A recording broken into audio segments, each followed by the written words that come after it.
एक सुबह अनुज के घर उसकी नानी का कॉल आया।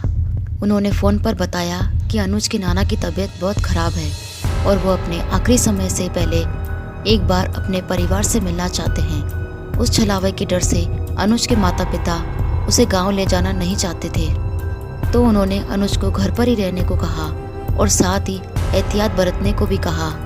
अनुज अपने नाना की चिंता और इस अफसोस में था कि वो अपने नाना जी से उनके आखिरी दिनों में कभी नहीं मिल पाएगा।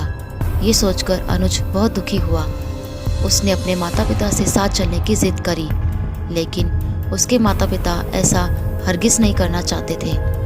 पर अनुज बिल्कुल नहीं माना, तो हार कर उन्हें अनुज को अपने साथ ले जाना ही पड़ा और शाम होते ही वो तीनों गांव के लिए रवाना हुए। दुखी अनुज अपने नाना जी के लिए बस रोए जा रहा था। अगली सुबह जब वे लोग गांव पहुंचे तो उन्होंने देखा कि घर पर गांव के लोग इकट्ठा हुए हैं। अंदर से रोने की आवाज़ें आ रही थी। वो लोग तुरंत घर के अंदर भागे। तभी उन्हें पता चला कि अनुज के नाना जी अब इस दुनिया में नहीं रहे। शाम होते ही सब लोग अपने घर चले गए और अनुज अकेले कमरे में दुखी मन से बैठा हुआ था। तभी अचानक किसी ने अनुज के कमरे पर दस्तक दी। अनुज के पूछने पर दरवाजे के पीछे से अनुज के पिता की आवाज़ आई। उन्होंने कहा, अनुज दरवाज़ा खोलो बेटा, यूँ अकेले बैठने से कुछ नहीं होगा, बाहर आ जाओ। अनुज को अपने पिता की आवाज़ में कुछ फर्क सा महसूस हुआ, लेकिन उसने दरवाजे के पास जाकर फिर से उनसे कुछ पूछने की अभी कोशिश ही की थी कि उसे एक बार फिर से जलती हुई लुबान में से वैसी ही बदबू आना शुरू हो गई जैसे कि 1 साल पहले उसे अनुभूति हुई थी। ये देखकर अनुज के पाँव के नीचे से ज़मीन खिसक गई। वो बेहद डर और हैरत से लोबान से आते हुए धुएं को देख रहा था और तभी एक बार फिर से अनुज के कानों में वही डरावनी सी आवाज़ कौंध गई जिसे उसने 1 साल पहले सुना था। अनुज।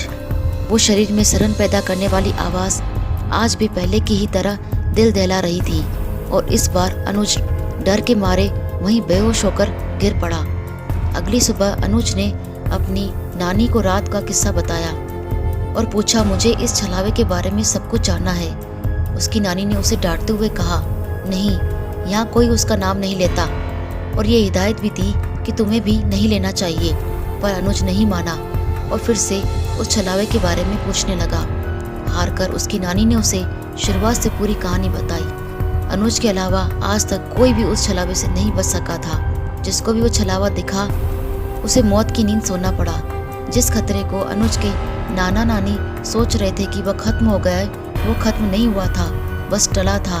लेकिन उस गांव में ऐसा क्या हुआ था जिसकी वजह से उस गांव को इस भयानक बला के आतंक से जूझना पड़ा। इसकी शुरुआत 70-80 के दशक में हुई, जब गांव में एक महिला रहा करती थी।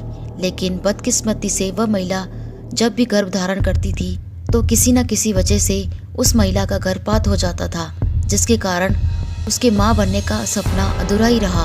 शायद इसी वजह से बच्चों के लिए उसका प्यार हमेशा बढ़ता ही रहा। लेकिन ये तो वो समय था जब भारत के अधिकतर ग्रामीण इलाकों में अंधविश्वास घर किए हुए था। ऐसे में सभी गांव वाले ये मानते थे कि वो महिला एक डायन है जो खुद ही अपने बच्चों को मार देती है। और तो और गांव के कई लोगों का ये भी दावा था कि उन्होंने उसे टोना टोटका जैसी क्रियाओं को भी करते हुए देखा है। लेकिन सच क्या था ये किसी को नहीं पता। आदतन वो महिला जब भी किसी बच्चे को देखती थी तो वो उसके साथ खेलने की कोशिश करती थी और बच्चे भी उसके साथ काफ़ी खुश रहते थे। लेकिन गांव वालों को ये बिल्कुल भी पसंद नहीं था कि गांव का कोई भी बच्चा उस मनुष्य महिला के पास भी जाए। सर्दियों के एक दोपहर में उस महिला के घर के पास कुछ बच्चे खेल रहे थे और उनमें से एक बच्चे को बहुत ज़्यादा रोते हुए देख वो महिला उसके पास गई और उसे चुप कराने के लिए उसने अपने घर से लाकर उसे कुछ फल खाने के लिए दे दिए। इस समय वो महिला भी अपनी गर्भ अवस्था में ही थी और उससे उस बच्चे को रोता हुआ देखा नहीं गया। लेकिन दुर्भाग्यवश शाम ढलते ही जिस बच्चे को उस महिला ने फल खिलाया था उसकी अज्ञात कारण से मौत हो गई। उस बच्चे को फल खिलाते हुए वहाँ खेल रहे अन्य बच्चों ने देखा था और उन बच्चों ने गांव के अन्य लोगों को इस बारे में बताया, जिसके कारण सभी लोगों का ये मानना था कि ज़रूर महिला ने ही फल में कुछ ऐसा मिलाया था जिसके कारण उस बच्चे की जान चली गई। आक्रोश में आकर गांव के गुस्साए लोगों ने उस महिला को बुरी तरह से पीटा, इतना कि उसकी जान चली गई और उसके साथ साथ उसके घर में पल रहे उसके बच्चे को भी जन्म लेने से पहले ही मार दिया गया।